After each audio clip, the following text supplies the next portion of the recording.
Сайн байцгаана уу? Анги өдөрцөн багш сургалтын дэлгэрэнгүй мэдээлэл доторх өсвөл хөгжлийн мэдээллийг хэрхэн бүртгэх заавар видеог хүргэж байна. Миний түрүүнд анги өдөрцөн багш нүүр хуудсан дээр харагдах бүрийн анги руу нэвтэрч орно. Ангийн журнал суралцаач гэсэн эсрэг орно. Сургалтын нэрс гарч ирэх ба дэлгэрэнгүй мэдээллийг бүртгэхдээ сурагч нэг бүрээр орж бүртгэдэг учраас тухайн хүүхдийн нэрэн дээр дааж орно. Дараах цэцнэд харагдах ба эргэл мэнд гэсэн цэцэг сонгоод энэхүү талбарт гарч ирж байгаа цэнхэр болон улаан дээр байгаа товчлууд дээр бүт дарахгүй ард нь байгаа нэмэгц асуурлах гэсэн товчон дээр дарна. Ерөнхий мэдээллийн дор бүсэлт хөгжил гэсэн хэсэг харагдах ба үүний ард байгаа нэмэг товчлуур дээр дарна. Бүсэлт хөгжлийн мэдээллийг бүртгэхдээ юуны түрүүнд огноог тааруулж өг. Үүний дараа хэмжилт хэлхийг зөвшөөрөх гэсэн хэсэг харагдана. Хэрвээ хэмжилт хэлхийг зөвшөөрч байгаа тохиолдолд чек хийн.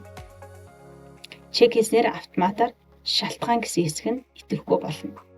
Үүний дараа мэдээллүүдээ бүртгэж хэрвээ биеийн жингийн индекс мэдээлэл байхгүй бол үүнийг бичгүйгээр шууд хадгалж болно. За үүний дараа хүүхдийн мэдээлэл бүртгэгдснээр харагдах ба шалгаад зөв байвал буцах товчноор дараад дараагийнхаа хүүхдийг бүртгэнэ. Яг өмнөх дарааллаараа ороод бүртгэнэ.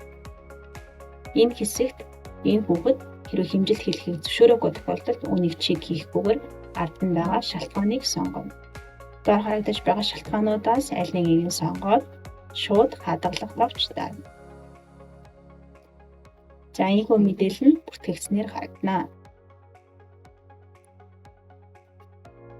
За үүний дараа буцах товч дараа дараагийнхаа хүүхд гэх мэтлэн бүх хүүхдүүдээ нэг нэгээр нь хадгалж оруулна. Бүх хүүхдүүдээ хадгалж оруулсны дараа энд харагдаж байгаа нэмэлт мэдээлэл гэсэн товчон дээр дарна. Өсвөлт хөгжил гэдээ орох юм бол таны бүртгэсэн бүх хүүхдүүд дараалалаа харагдана. Бүх хүүхдүүдийн мэдээллийг эхнээс нь дуустал нь сайн шалгаад энд харагдах эсвис илгээх гэсэн ногоон товчон дээр дарж илгээнэ. Өнөөдөр амжилттай хадгалагдлаа гэсэн бичиг гарч ирэх ба үүнийг хагаад дахин SSS татах гэсэн ягаан товчлуурыг дарна. Ийхүү амжилттай хадгалагдлаа гэж гарч ирж байгаа буюу эхнүүд л SSS хоёр зэрэгцэн мэдээлэлүүд нь гарч ирнэ. Үүний дараа ямар нэгэн үйлдэл хийхгүй бөгөөд ийхүү мэдээлэл маань бүрэн хадгалагдсан байна гэж үзэж болно. Баярлалаа. Та бүхэнд амжилт хүсье. Багшийн ажлаа аз жаргалтайгаар хийцгээе.